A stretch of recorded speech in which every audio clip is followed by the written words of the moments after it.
উত্তরাঞ্চলের বিখ্যাত নদী তিস্তার এই চরে বর্তমান অবস্থান করছি। তিস্তা মানেই ভেঙে যায় মন, ঘর ভাঙে, বাড়ি ভাঙে, আবারও স্বপ্নের টানে মানুষ আশায় বুক বাঁধে এই চরে ফিরে আসে। ঠিক তেমন একটি সময় আমরা আজকে এখানে দেখতে পাচ্ছি।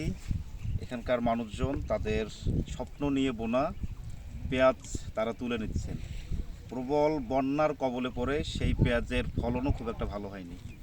শুধু পেঁয়াজ নয়, কালোজিরা সহ ভুট্টা এবং অনেক মৌসুমি আবাদ হচ্ছে এই তিস্তার চরে।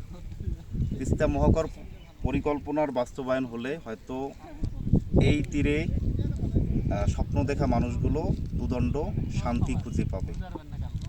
ঈদের এই সময়ে যখন বিভিন্ন প্রান্ত থেকে মানুষ এখানে এসে ঘুরছেন, ফিরছেন এবং প্রকৃতির সৌন্দর্য উপভোগ করছেন, ঠিক সেই পরন্ত দুপুরবেলায় একেবারে কাঠফাটা রোদের মধ্যেও এখানকার মানুষজন তাদের জীবিকার তাগিদে তাদের কাজ করে যাচ্ছেন। তাদের সাথে বেশ সময় ধরে আমরা গল্প করলাম।